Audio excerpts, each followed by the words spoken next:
John 4 verse 23 to 24. Yet the time is coming and has now come when the true worshipers will worship the Father in the Spirit and in truth. For they are the kind of worshipers the Father seeks. God is Spirit, and His worshipers must worship in the Spirit and in truth. Let's bow our heads and let us pray. Heavenly Father, Lord, we thank you because you have promised in your word, when two or three gather together in your name, you are in the midst of them. Lord, we recognize that your presence is with us. You're ready to bless your people.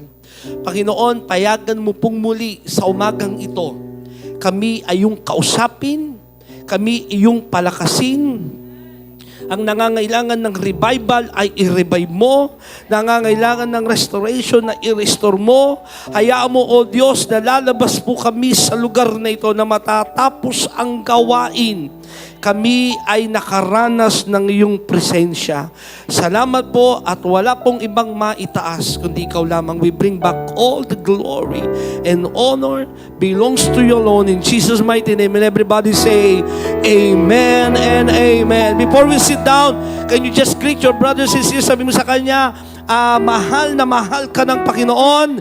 Sabi mo sa kanya, God loves you so much. Amen. Amen. Praise God. At tayo pong lahat ay makakapo sa presence ng ating Panginoon. Ayan. Magandang umaga po maging sa mga nanonood sa atin online. Now, meron po kong gustong i-present sa inyo na isang math problem and a parang scientific problem na alam kong baka meron dito na kaya nyong isolve. Sino kayang isolve ito? Pakipakita po, pakipindot. Ayan. Sino po sa inyo can solve this scientific problem? It is a real scientific problem. Baka meron po sa inyo dyan are, master or have a doctorate degree in science that can solve this. Meron po ba? Ayan. Parang si Dave yata. Brother Dave, no? Can you solve this? Or this math problem. Pakipindot. This math problem. Can you solve this? Pakipindot. Ayan. Ayan. Meron ba sa inyong kayang isolve yan? Sister Nalyn. Ayan.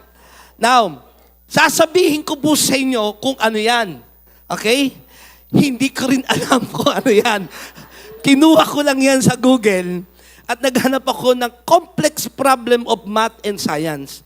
Now, marami sa atin, pag present ng ganitong klase ng problema in math and science, we cannot know how to answer this.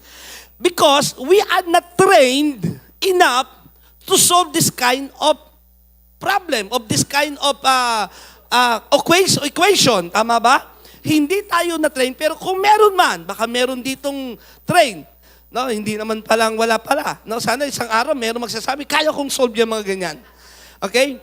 Kasi napakahalaga bago natin masagot yung mga ganyang complex problem, kasi unang-una kailangan magawa natin yung pinakasimpleng bagay. Marami sa atin nahihirapan sa complex problem kasi yung basic hindi pa muna kayang isolve. Minsan yung palang multiplication, nahihirapan ka na. Doon pa lang sa subtraction, no? Division, minsan pati addition, nahihirapan tayo. Paano pa natin masusolve yung mga complex science and math problem? We're going to talk about, in this new series, I'm just presenting to you our new series sa darating na mga linggo at buwan. We're going to talk about this. We're going to talk about mastering the basic. Sabihin nga natin sabay-sabay, mastering the basic. Again, mastering the basic. What is mastering? Mastering means acquire complete knowledge or skill. Pag sinabing ikaw ay nagmaster, you acquired the complete knowledge of that field or yung bagay na yung pinag-aralan or yung skill na yon. You become proficient, you know the inside out. Meron ba rito mga nagmamasteral? Meron ba? Meron. Alam ko, may mga nagmasteral. I do believe our Sir Pahado ay nagmasteral. No? So pag ikaw ay nagmaster in some area or in some field, you know the inside out. You are proficient in that field. Now, what is basic? What is basic? Provide the base or starting point from which something can develop. Pag sinabi namang basic, ito yung starting point kung saan ay pwede mong ma-develop. Okay?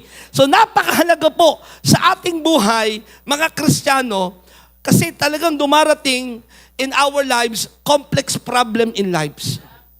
Complex spiritual situation in our lives. Then if we are not master in the basic things, mahihirapan tayong isolve yung mga komplikado. Amen? Now why? Mastering the basic is important because mastering the basic is crucial to our success. Wala pong nagtagumpay o lumago sa anumang field na kanyang ginagawa kung hindi mo muna na-master yung basic. Pangalawa, many people want to rush through the basics to get to the more interesting and complex information, or perhaps they believe that the more advanced work is where real power lies. Ang iba kasi, kinukomplikado yung mga bagay kasi tingin nila, pag naintindihan na nila yung komplikado, doon naka-rest yung anointing, yung power. Kaya yung iba, gusto-gustong pag-aralan agad, eschatology. Hindi ka ba nga sure kung ligtas ka na? Nanya kayo? Gusto-gustong pag-aralan mga malalalim na tungkol sa theology. Pero ikaw mismo wala pang relasyon sa Diyos. Amen? So, I just want to present to you, JTG Church International, we're going to study this for, I think for 1 month or 2, we're going to master the basic. Kasi may mga bagay, nanya kayo, na hindi na ho tayo lalalim at lalago kung yung basic understanding, basic principles, the basic practice of Christian life ay hindi natin mamaster. Amen? And if you cannot explain it simply, you don't understand it well enough. Minsan, salvation lang, di na natin kayang maipaliwanag. Tama ba? Salvation. Hindi natin maipaliwanag sa iba, kaya nahihirapan tayong mag-evangelism, nahihirapan tayong mag-share. Because the simple understanding of salvation, tayo mismo nalilito. Ang Diyos ba ay iisa talaga? Paano nagkaroon ng Diyos Ama, Diyos Anak, Diyos Espiritu Santo? Litong-lito tayo mismo doon sa mga basic understanding ng salvation. At ang nakakalungkot, minsan we love to complicate things. Di ba? Minsan, totoo lang, sabi mo sa katabi mo, basic lang yan. Ulitin ikaw, sabi mo katabi mo, sabi mo, minsan basic lang yan. Sa mga mag-asawa, madalas natin kinukomplikado mga bagay-bagay. Ang pinag-aawayan nyo na lang naman, kung anong bibilin yung toothpaste. Pinag-aawayan nyo lang, yung laging kung saan nakalagay dapat yung brush sa CR. Kinumplikado na ni Mrs. Hindi nag-sterical, nag-historical na eh. Kasi hinugot na lahat ng mga kwento ng nakaraan. Na we love to complicate things.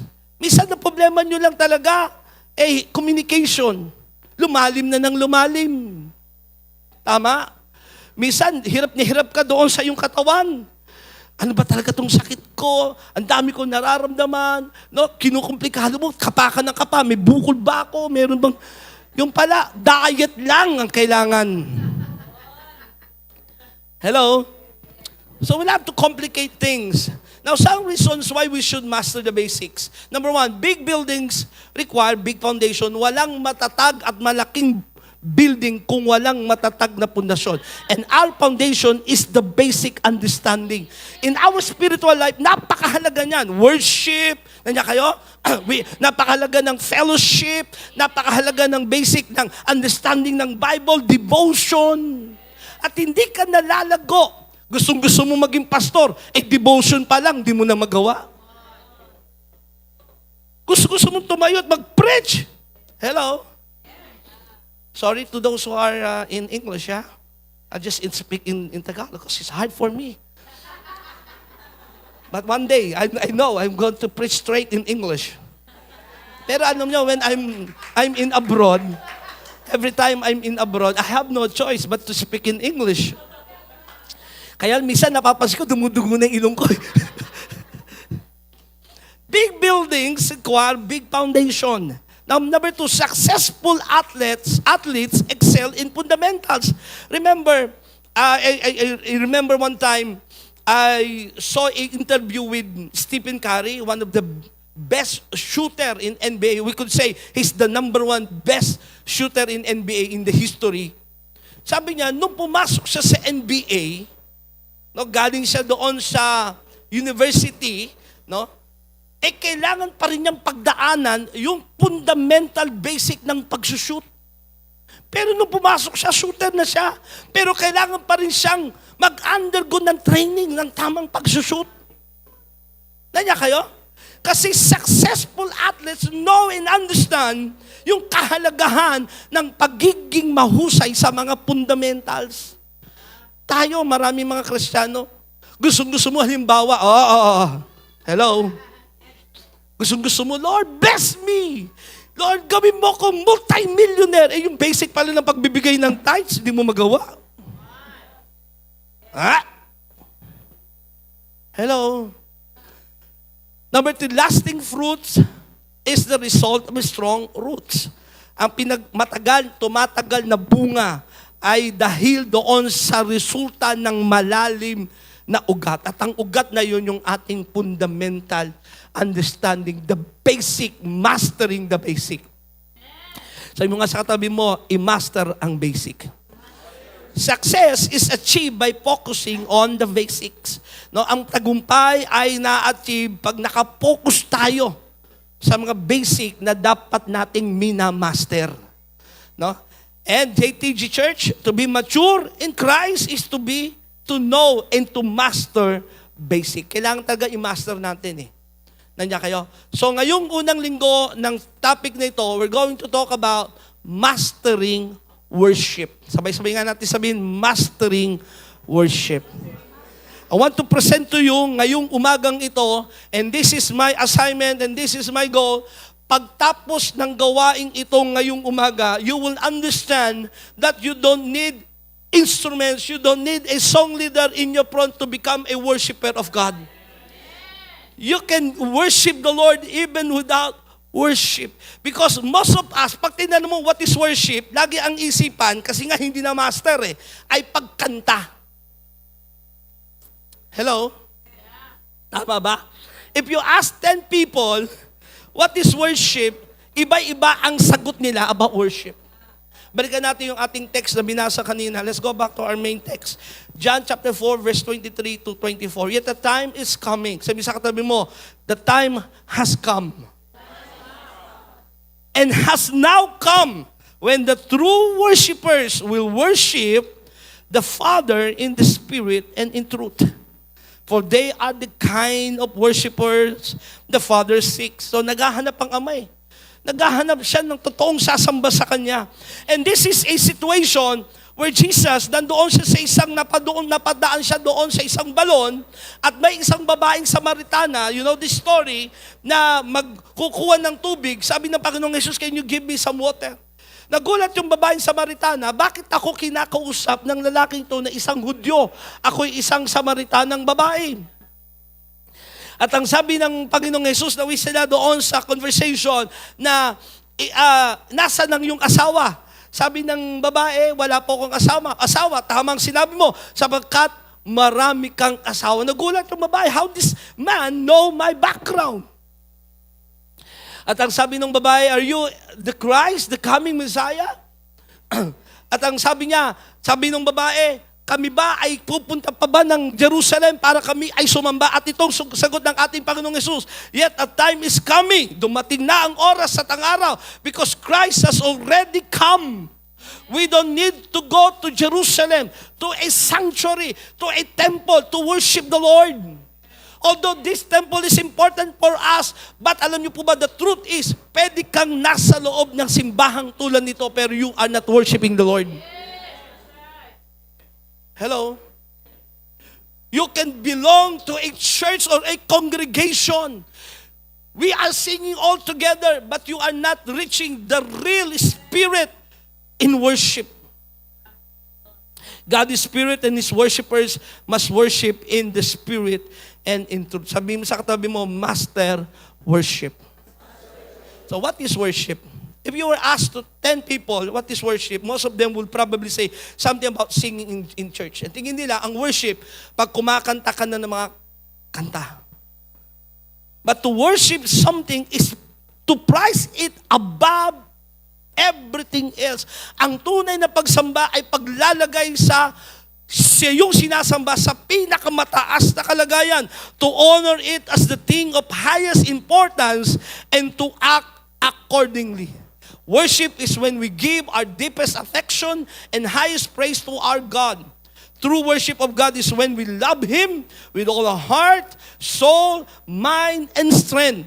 It's when we prize God above everything else and put Him first in our hearts. Ang tunay na pagsamba ganito po hindi yan yung kanta lang. Worship is an attitude. Worship is putting our God, yung ating Diyos na sinasamba, sa pinakamataas na kalagayan sa ating buhay. Kaya sabi ko nga kanina, pwede kang nasa ganitong pagtitipon at ang sabi mo, bago ka pumunta rito, sasamba lang kami kay Lord. Di ba yan ang tawag natin? Meron tayong lingguhang pagsamba, pero pumupunta ka ng church, hindi mo nararating yung spirito ng pagsamba. Kasi ang iniisip mo pagsamba ay pagkanta. Hello? At habang kumakanta ka, umiiyak ka, habang nagwo-worship, you're crying kasi you're thinking about your problem.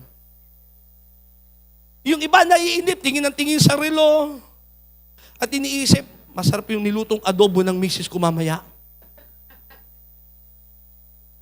True worship is putting our God above everything else. Tinanong ang Panginoong Jesus, what is the most important laws in the Bible? And Jesus said, He quoted in Deuteronomy chapter 6, verse 4 to 5, the Lord our God, the Lord is one. You shall love the Lord your God with all your heart, with all your soul, and with all your strength. Ang pagsamba kasi inilalagay mo sa puso mo kung sino ang iyong sinasamba at binibigyan mo siya ng importansya. Hindi man maganda ang iyong boses. Although you don't sing well, no, your tune is out of tune. You can still worship the Lord. Hindi po ako mahusay na mga kanta. Ang totohanan, hindi mahusay, hindi talaga ako kumakanta. Wala po ako sa tono sa tuwing kakanta ako. Pero I know in my heart, I'm a worshiper of the Lord. Kasi ang tunay na sasamba kay Lord, inilalagay mo sa puso mo kung sino yung sinasamba mo. At siya'y higit sa lahat, pinakamahalaga sa lahat. Amen ba? At kung hindi mo mamamaster yun, ang tingin mo, ang worship, tingkay lahat sa akin. It's about you. You cannot master worship. Sabi sa katabi mo, it's not about you. It's not about, because this is our tradition. Na kailangan kong gawin to kasi tradition, every Sunday pupunta ako ng church. At ang piling mo, pag pumunta ka na ng church, may kausap po ba ako ngayon?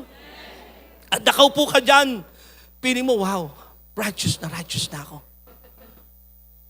Lord, nagsimba ako, may utang ka ngayon sa akin. Nandiyan kayo? Kaya pag uwi mo, lahat na makakasalubong mo, nagsimba ako. Galit na galit ka doon sa misis mong hindi nagsimba o sa mister mong hindi nagsimba. Hello? Naalala ko isang kwento sa Bible. In Luke chapter 18, dalawang lalaki, two men came to worship the Lord in the temple, to pray. Basahin natin, Luke 18 verse 10 to the following verses. May dalawang lalaki nagsipanhik sa templo upang magsipanalangin. Ang isa'y Pharisee, isang Pariseo. A Pharisee man knows all the laws of the Bible from his childhood. Mula nung bata pa siya, tinuturuan na siya about the law of Moses. Kailangan niya makabisadong lahat ng iyon. Pero itong lalaki ito, nung pumasok doon sa templo, sabi niya, nakatayo siya na nanalangin ng ganito sa kanyang sarili. Diyos, pinasasalamatan kita na hindi ako gaya ng ibang mga tao na mga manlulupig, mga liko, mga mapangulong niya, o hindi man lang ako tulad ng maniningil ng buwis na ito. Makalawa kong nag-aayuno sa isang linggo. Wow! Nagpa-fasting. Nagbibigay ako ng ikapo ng lahat kong kinakamtan, tither. Datapwat ang maniningil ng buwis. Yung sinner na nakatayo sa malayo ay ayaw man lamang tumingin sa langit. No, ang kanyang mga mata sa langit, kundi dinadagukan ng kanyang dibdib na sinasabi, Diyos ko, ika'y mahabag sa akin na isang makasalanan. Sabi ng Panginoong Hesus, sinasabi ko sa inyo, nanaog at umuwi sa kanya-kanyang bahay ang mga taong ito na inaring ganap ay ang isa. Sino yon? Yung lalaking makasalanan. Sapagkat ang bawat nagmamata sa kanyang sarili ay mabababa, datapwat ang nagpapakababa sa kanyang sarili ay maitataas. Worship is not about ano yung ginagawa mo kay Lord. Di ba maraming nagwo-worship kay Lord, feeling napaka-righteous na, holy na, kaya kung makaano kay Lord, di ba? Sa ibang tao lalo, parang hindi na nagkakasala. Nagiging mayabang tayo how we present our things or yung mga bagay sa ating Panginoong Diyos. Hello? Kasi ang totoong worship is bowing down. Worship is an attitude. Psalms 95 verse 6, "Oh come, let us worship and bow down." Yung pagpapakumbaba ay napakahalagang aspeto ng tunay na pagsamba. Ulitin ko ha. Anong attitude ang kailangan? To master worship is our attitude of humbling down to God. Na Lord, wala akong magagawa, Panginoon. Hindi yung parang pinipresent mo yung damit mo. Yung iba, di ba, kung makasayaw, talaga naman, walang masama yan. Walang masama yung pagkanta, pagtugtog. Pero kung yung motibo ng puso natin na hindi rin nakakabot sa puso ng Diyos, wala yun eh. Amen? Hindi yung pagalingan ng sayaw, hindi pagandahan ng kanta, pabigatan ng tugtog. Minsan tingin natin ang worship, pag lalong bumibigat ang tugtugan, lalong lumalakas, ito na. Pero ang totoo, minsan, kaya kang makarating doon sa trono ng biyaya ng Diyos sa pagsamba, kahit mag-isa ka lang sa kwarto mo. Walang tumutugtog, walang nagdilid sa iyo, but your worship, nagpapakumbaba sa Diyos, Lord, kailangan kita, Panginoon. The primary Hebrew word in the Old Testament translated worship literally means to bow down. Kaya napahalaga nung pagpapakumbaba. In worship, we declare God's greatness. He alone is worthy of glory, honor, and praise.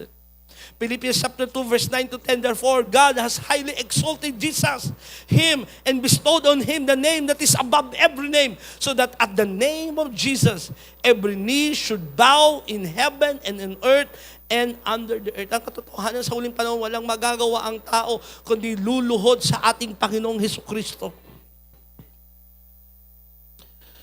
Our worship doesn't meet a need in God, it meets a need in us. Ang totoo ito eh, wala naman ikaw maibibigay sa Diyos na wala sa Kanya. Kaya tayo sumasamba, tingkahin lahat sa akin, magandang umaga po sa inyong lahat. Pag tayo sumasamba, hindi dahil nangangailangan ang Diyos sa atin. Nandiyan kayo? Kundi kaya tayo sumasamba dahil tayo ang nangangailangan sa Diyos. Amen. Sabi sa katabi mo, tayo nangangailangan sa Diyos. Ang Diyos walang kailangan eh. God doesn't need anything. Acts chapter 17, verse 24 to 25, siya ang gumawa ng sanlibutan at lahat ng narito, siya ang Panginoon ng langit at ng lupa. Hindi siya nananahan sa mga templong ginawa ng tao. Hindi rin siya nangangailangan ng anumang tulong o paglilingkod ng tao. Sa halip siya ang nagbibigay ng buhay, hininga at lahat ng bagay sa sangkatauhan.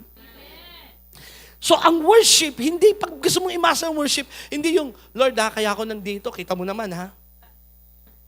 Hindi Lord, kasi ikaw ang kailangan ko, kaya ka nagpapakumbaba. Lord, wala akong magagawa kung hiwalay ka sa akin. I worship you, I adore you. You put God everything first in your life. Amen? Kaya pagka pumasok ka sa church na mali ang attitude mo, ha? Pumasok ka sa church, tapos may kasamaan ka ng loob, kaya hindi ka nabe-bless kasi yung nagsosong lead, may utang ka sa kanya, kaya tatago ka.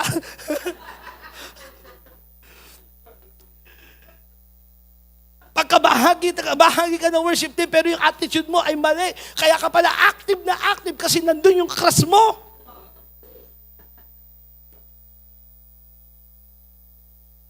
Hello? O may gusto kang pasikatan. Di ba? Wala kailangan ng Diyos, tayo nangangailangan sa Kanya.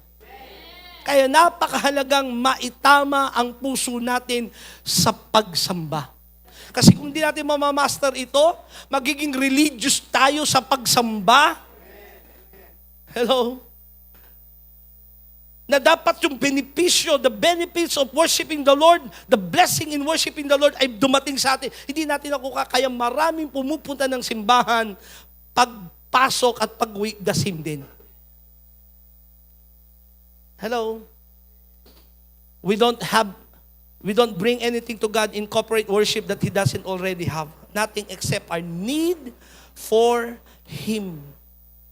Wala eh. Tayo talaga nangangailangan. Sa misaktan mo, tayo nangangailangan sa Diyos.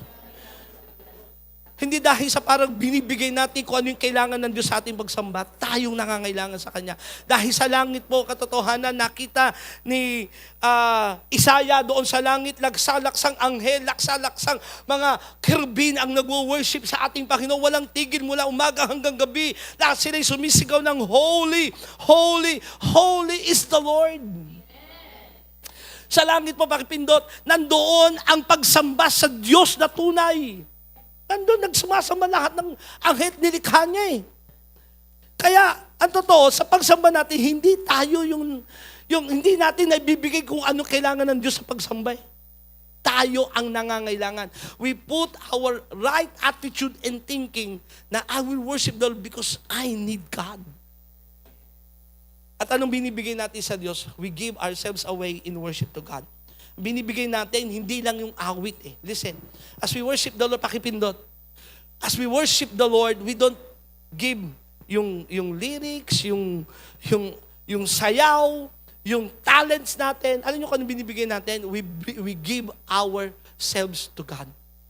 Ang binibigay natin yung ating sarili. Romans chapter 12, verse 1 to 2. I appeal to you, therefore, brothers, by the mercies of God, to present your bodies as a living sacrifice, holy and acceptable to God, which is your spiritual worship. Do not conform to this world, but be transformed by the renewal of your mind, that by testing you may discern what is the will of God, what is good and acceptable and perfect will of God. Ang pagsamba kasi talagang binibigay mo sarili mo eh. Ikaw yung buhay na handog sa Diyos. So pag minamaster natin ng worship, hindi ang Diyos ang nangangailangan, kundi tayo nangangailangan sa Kanya. At anong ibibigay mo sa Kanya? Hindi yung awit eh. Kahit kabisado mo ang inaawit, pag yung puso mo naman malayo sa pagsamba mo sa Diyos, ano binibigay mo? Yung sarili mo mismo. You offer your life. Lord, binibigay kong buhay ko sa iyo. Karapat-dapat kang sambahin. Amen ba? Kasi, tingnan lahat sa akin mga kapatid. Matatapos ang pangangaral, matatapos ang pag-atin ng simbahan, pero ang pagsamba hindi matatapos. Hanggang langit gagawin natin ito eh. Amen? So ano kailangan mong gawin? Yung attitude na, Lord, karapat-dapat kang sambahin. Ang ating pagsamba na nagiging karapat-dapat, yung pagsamba na nagpapakita, pakipindot, na si Kristo ay sapat na sa ating buhay. That Christ is enough to us. That is worship. Lord, sapat ka sa akin, Panginoon. Yung attitude na, Lord, karapat-dapat kang sabahin dahil napakabuti mo sa akin.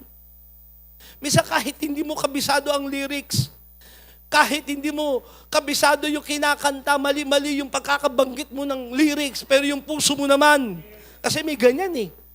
Di ba? Hindi, may naatinan nga kami sa probinsya. Majesty, Majesty. Ang kanta niya, Magic Tree. Magic Tree. Hindi Majesty. Naging Uncle Jesus. Hindi unto Jesus, Uncle Jesus na eh. So hindi naman talaga sa lyrics yun, kundi yung puso mo na naghahangad sa Diyos at hinahanap mo ang Panginoon. Kasi ang katotohanan natin kayo lahat sa akin, payagan yung mag-sermon ng konti ang yung pastor, lahat tayo nangangailangan sa Diyos. Ano man ang kalagayan mo sa buhay, mayaman ka man, kailangan mo pa rin ng Diyos. Yung kayaman mo, mauubos mo rin naman yan eh. Hello? Kailangan mo ang Diyos lagi sa buhay mo. Kailangan mo ang Diyos para buhay ka hanggang ngayon.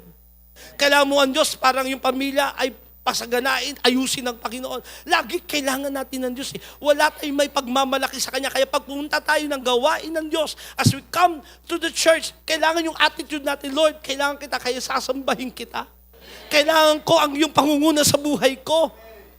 Kailangan ko samahan mo ako. Kaya sabihin sa katabi mo, kailangan mababang puso sa pagsamba kay Lord. True worship is valuing or treasuring our God through Jesus above all things. Psalm 73 verse 25.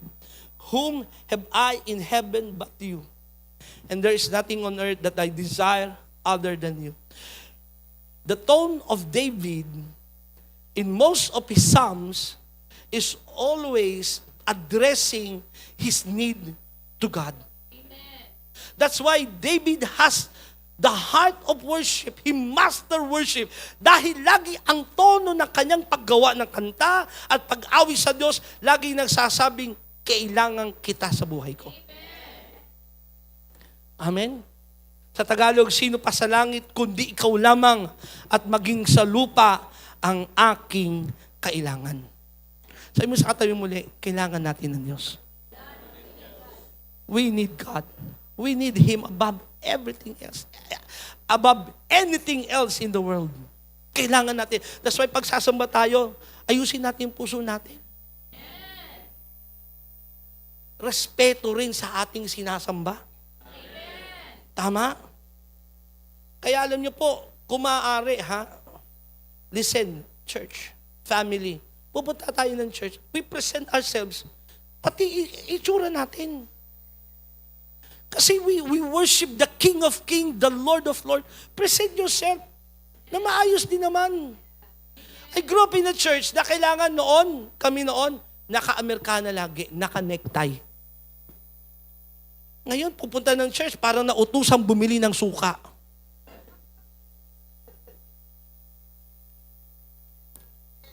Walang respeto doon sa Diyos na sinasamba. Attitude yan eh. Ikaw nga, haharap ka sa, minsan kahit nga lang sa mayor, magbibis ka ng maayos eh. Minsan barangay captain lang yung haharapin mo eh. Bibihis ka pa ng maayos eh. Tama ba? Kasi yung attitude na pinapakita natin sa pagsamba natin sa Diyos ay napakahalaga. Haharap ka sa Kanya eh. Ba't di ka magbihis ng maayos? Hello? Ibahin mo yung bihis mo pag magsisimba ka doon sa pang-araw-araw mo.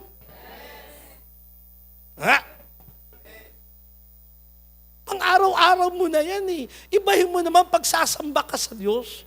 Naalala ko yung sabi ni Bishop Boy Ramos at pinapasa ko ngayon hanggang sa generation ito. Sabi niya, kung maaari, pag magsisimba tayo, magbihis ka, yung pangburol mo na.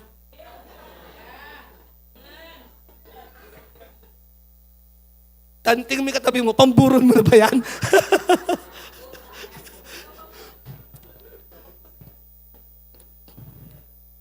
Ayusin natin.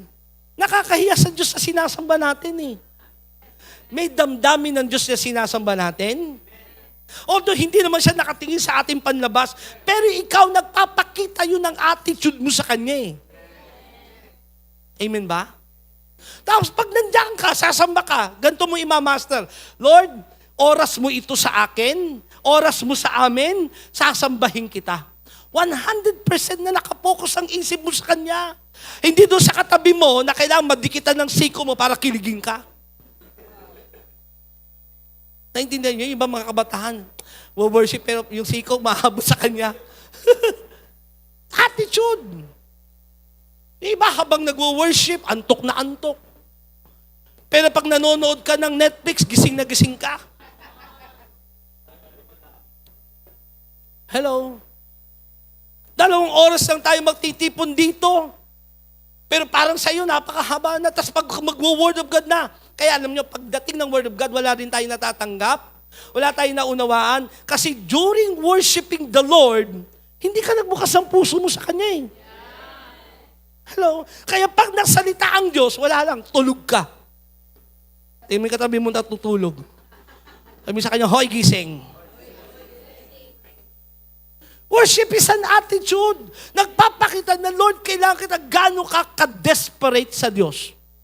That's worship. Ito lang sinabi ko, hindi mo totoo, hindi naman natin kailangan ito. Although sinabi ng Psalms 150, all the instrument, worship the Lord. Lahat ng instrumento ay patugtugin para sambahin ang Panginoon.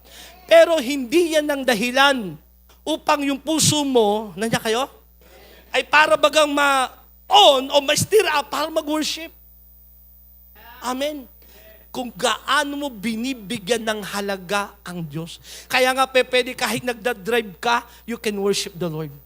Kahit nandoon ka sa trabaho mo, nag-iisa ka doon, o ano mang ginagawa mo, you can tune in your spirit to God and you can worship Him.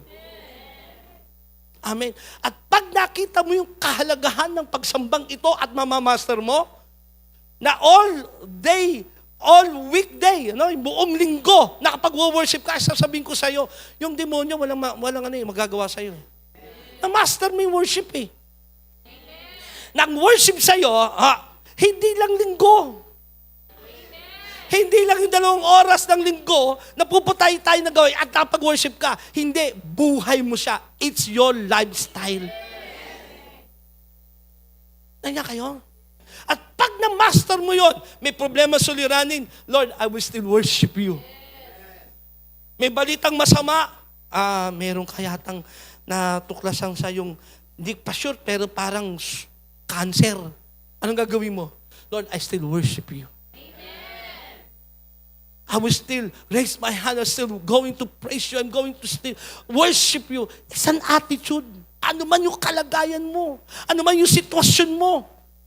Amen. Naalala ko si Daddy Bishop Boy noon.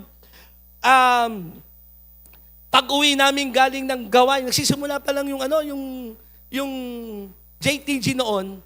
Pagod na pagod, galing gawain. Natulog ho kami. Kinabukasan, ito alam ni Tita ito, ubos yung gamit ng bahay. Walang TV, pati kardero, kinuha, plancha, mga gamit, nanakawan kami. Kasi simula pa lamang ng dading magpastor. Kinabukasan, ginising kami, gising mga anak, gising mami, nanakawan tayo. Bukas yung doon sa bintanang may bakal, bumukas na ganon. Nakapasok yung magnanakaw. Ano sabi ng daddy? Kuha ka ng gitara, mami, mag-worship tayo. Amen. So worship in spite and despite of your situation. You master it, na-master mo na eh. Hindi ito yung, ang ganda ng sweldo ko ngayon, lalaki ng binayad sa akin, may bonus. Lord, I worship. Sarap mag-worship. Hello?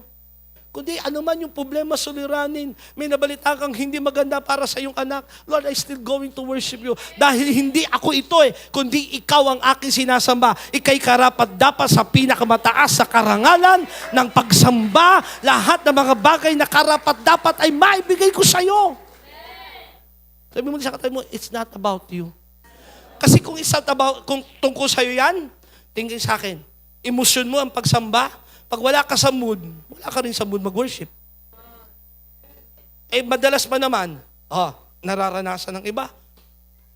Tuwing linggo, saka kayo mag-aaway mag-asawa. True daw, true. Di bad trip ka na. Ano kayo? Pagpunta mo ng church, hirap na hirap ka, ikatabi mo pa naman siya. Kasi ito it's not about you. Di ba? Ito parang bigyan ko lang kayo ng konting konsepto, maintindihan natin, mamaster natin. Di ba pag dumaan ng presidente at nandiyan ka, sakto na paraan siya, kahit na masama yung loob mo sa asawa at katabi mo, pag dumating siya, Hoy, Mr. President, bibigay ka ng galang eh. Di ba? Bigla mo makakalimutan yung problema mo sa misis mo eh. Kasi dumaan yung presidente lang yun. ang ating sinasamba ang may-ari ng buong sanlibutan, ang may lalang ng langit at ng lupa, ang Diyos ng mga Diyos at Panginoon ng mga Panginoon. Kaya sabi mo sa katabi mo, gusto mo mamasa ng worship? Sige, sabi mo, gusto mo mamasa ng worship? Kalimutan mo yung sarili mo pag sasambahin mo siya. Hindi ito tungkol sa'yo, kundi kung sino siya. At siya'y karapat dapat sambahin. Kaya minsan wala sa mood yung pagsamba ng iba, pupunta ng church, kasi yung nag-song lead, hindi niya trip. Hello? May alam ako dyan eh. May nabalitaan ako, hirap mag-worship pag siya. Nadadamay yung damdamin natin eh. Tama? O kaya, okay ka, pupunta ka na siya, saya-saya mo, biglang nakasalubong mo yung matagal mo nang nakakaaway sa simbahan na hindi umatay, biglang umatay, nakasalubong mo. O ba't nandito to? Wala ka na sa mood. Nandiyan kayo? O pagpunta mo ng church, yung paborito mong upuan, may nakaupo. Hindi ba nasabi sa kanya, dyan ako lagi? Pakikalabit mo nga yun, pakitawag mo yung usher. Parang hindi naman niya alam. Hindi ka na pagbigyan, kaya nandiyan ka sa kabilang upuan, hirap na hirap ka mag-worship. Bato, hindi ito upuan ko eh.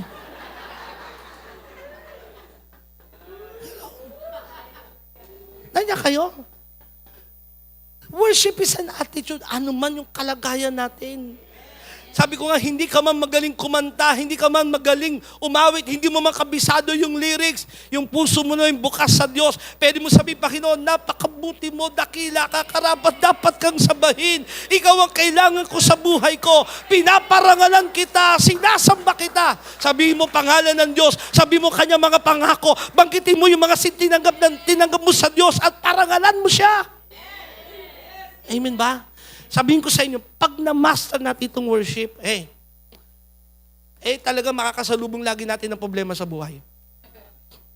Naalala ko lang si Paul and Silas, nung sila ay nabilanggo dahil sa pangangaral ng salita ng Diyos. Anong ginawa nila? Bukas ng umaga, kakatayin na sila, papatayin sila. Pero anong ginawa nila? Kumanta sila sa Panginoon. Umawit sila sa Diyos. At dahil umaawit sila sa Panginoon, hindi dahil sa, Lord, kasi kailangan ko ng himala ngayon, kundi talagang inaawitan nila ang Diyos. Anong ginawa? At the midnight, at 12 o'clock in the midnight, nagkaroon ng lindol. Nayanig ang buong preso at sila ay nakawala. Tinanggal ng Panginoon ng mga tanikala sa kanilang mga kamay at paa. Nakaalis sila doon sa bilangguang iyon. May miracle na nangyayari kapag tayo'y natutong mag-worship kay Lord sa kabila na kung anong pinagdadaanan natin. Hello? Last verse, Ephesians chapter 5, verse 18 to 19. Do not get drunk on wine, which leads to debauchery. Instead, be filled with the Spirit, singing psalms and hymns and spiritual songs among yourselves and making music to the Lord in your heart. Huwag daw tayong iinom ng alak na nakakasira sa ating pamumuhay. Amen? Maraming bagay na nakasisira sa ating buhay na nalalasing ka. Minsan yung iba, lasing na lasing katatrabaho, lasing na lasing sa problema, lasing na lasing kalalaro sa cellphone. Kaka-Facebook, nakakalasing din yan. Hello? Instead, imbis na gawin mo yung bagay na nakasisira ng iyong pamumuhay, mapuspos ka ng Santong Espiritu. The truth is, worship is not for unbelievers. It is only for believers. Because they cannot worship God that they don't know. Ang worship, it's a privilege na binigay sa atin ng Diyos. Pribileyo natin ito. Hello? Kaya, sabi doon, mapuspos ka ng Santong Espiritu. Kaya minsan, hirap na hirap tayo mag-worship kasi minsan, totoo lang hindi na tayo puspos eh. Nangunguna sa atin laman. Sama ng loob, galit, nakatingin tayo lagi sa problema, sitwasyon natin. Di ba? Bago pumunta sa church, nakita mo yung rep mo, walang laman, puro tubig. Pagbukas mo, walang laman. Pag sarado mo, nandun pa yung mga bayarin mo. Nakadikit doon, nakamagnet. Kaya paano ko mag-worship nito? Imbis na yun ang isipin mo, mapuspos ka ng Santong Espiritu. Kasi pag puspos tayo ng Santong Espiritu, di ba nasubukan nyo na puspos kayo ng Holy Spirit? Sino nakasubok na laging puspos ang Holy Spirit? Ay, grabe. Hindi mo nga naalintana kung anong nangyari sa paligid mo sa Lord.